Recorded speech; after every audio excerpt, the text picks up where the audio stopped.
అందరికీ నమస్తే, నేను మీ Lavanya. Welcome to film matter.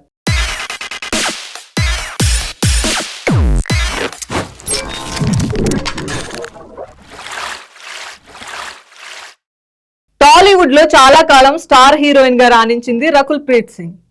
తెలుగులో తక్కువ సమయంలోనే టాప్ హీరోయిన్స్ లిస్ట్ లో చేరిపోయింది. వరుసగా స్టార్ హీరోల సినిమాలో ఛాన్సులు అందుకుంది. ఎన్టీఆర్, రామ్ చరణ్, మహేష్ బాబు, అల్లు అర్జున్ లాంటి స్టార్ హీరోలతో నటించి ప్రేక్షకులను మెప్పించింది.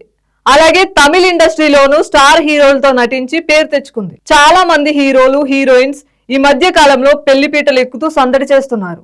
ఇప్పుడు రకుల్ ప్రీత్ సింగ్ కూడా పెళ్లికి రెడీ అయింది. కెరీర్ లో పీక్స్ చూస్తున్న సమయంలో బాలీవుడ్ లోకి ఎంట్రీ ఇచ్చింది రకుల్ ప్రీత్ సింగ్. అక్కడ ఆశించిన స్థాయిలో సక్సెస్ కాలేదు. నటుడు, నిర్మాత జాకీ బగ్నానీతో ఈ అమ్మడు ప్రేమలో పడిన విషయం తెలిసిందే. వీళ్ళ ప్రేమ వ్యవహారం చాలా కాలం సీక్రెట్ గా ఉన్నప్పటికీ మీడియా కంట చాలా సార్లు కలిసి కనిపించారు. ఇలా కాదు అనుకుని ఇప్పుడు పెళ్లికి ఫిక్స్ అయ్యారు. వీరి పెళ్లి ఫిబ్రవరిలో గ్రాండ్ గా జరగనుందని సమాచారం. వీరి వివాహం గోవాలో జరగనుంది. రకుల్, జాకీ బగ్నానీ వెడ్డింగ్ గోవాలో జరగడానికి ప్రధాని మోదీనే కారణమని తెలుస్తోంది. మనకు అందుతున్న సమాచారం ప్రకారం ఈ జంట ముందుగా విదేశాల్లో మిడిల్ ఈస్ట్ లో ఈ వివాహం చేసుకోవాలని నిర్ణయించుకున్నారట. రకుల్, జాకీ వెడ్డింగ్ గోవాలో జరగడానికి ప్రధాని మోదీనే కారణమని తెలుస్తోంది. మనకు అందుతున్న సమాచారం ప్రకారం ఈ జంట ముందుగా విదేశాల్లో మిడిల్ ఈస్ట్ లో వివాహం చేసుకోవాలని నిర్ణయించుకున్నారట. ప్రధాని మోదీ సెలబ్రిటీలు తమ ముఖ్యమైన ఈవెంట్లను ఇండియాలోనే జరుపుకోవాలని సూచించిన విషయం తెలిసిందే. దాంతో రకుల్, జాకీ పెళ్లి గోవాకు షిఫ్ట్ అయిందని తెలుస్తోంది.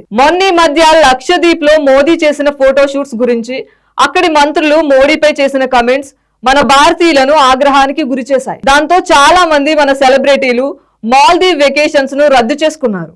సెలబ్రిటీలు తమ ముఖ్యమైన ఈవెంట్లను ఇండియాలోనే జరుపుకోవాలని సూచించిన మోడీ మాటలను గుర్తు చేసుకుని రకుల్, జాకీ కూడా తమ పెళ్లిని గోవాకు షిఫ్ట్ చేసుకున్నట్లు తెలుస్తోంది.